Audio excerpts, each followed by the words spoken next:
Bonjour à tous. Aujourd'hui, on va voir ensemble un peu, dans cette vidéo, comment construire un diaporama.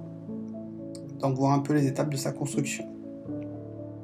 Donc, pour la construction du diaporama, il y a une première étape qui est essentielle et primordiale, c'est l'étape de réflexion sur papier. Vous devez arriver à poser vos idées sur feuille pour savoir un peu comment construire votre diaporama, quelles sont les informations que vous voulez utiliser et projeter lors de votre exposé. Il ne faut pas oublier que le diaporama, il est là pour être un support de présentation et non pas un prompteur que l'on va lire ou que les personnes qui vont assister à votre présentation vont lire. Il est là pour apporter un plus. D'accord? Donc votre construction, on y réfléchit en avance. Pour ça, vous pouvez utiliser par exemple une carte mentale qui va vous permettre justement de poser vos idées et de voir un peu comment vous allez structurer votre diaporama. Ensuite, il faut savoir que le diaporama est constitué de 5 parties: le lancement, le plan, le corps, la conclusion et la bibliographie.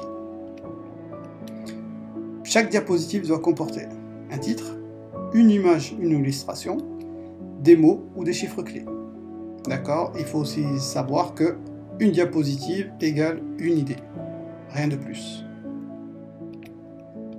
Le lancement.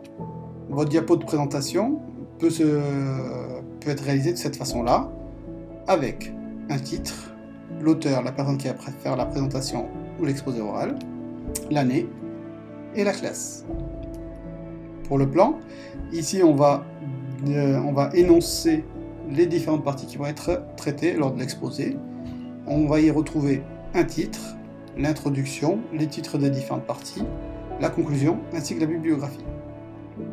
Pour ce qui est du corps de l'exposé, chaque diapositive doit comporter, comme on a dit, un titre, illustration, mots ou chiffres clés.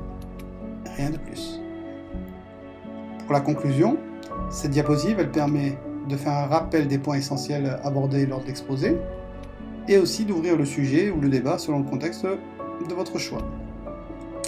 La bibliographie, qui est souvent oubliée lors des exposés, elle est essentielle puisqu'elle va ici donner les informations de où vous avez trouvé vos sources.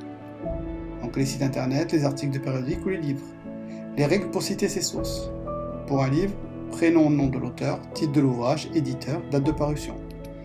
Pour un article de magazine, titre de l'article, paru dans le nom du magazine, numéro, date de parution, ainsi que les pages. Pour un site internet, c'est le titre de la page, titre du site, nom de l'éditeur, date de publication, date de mise à jour, c'est-à-dire la date de consultation, ainsi que l'URL, c'est l'adresse du site. Voilà. Maintenant, à votre tour, et bon travail à vous. Merci.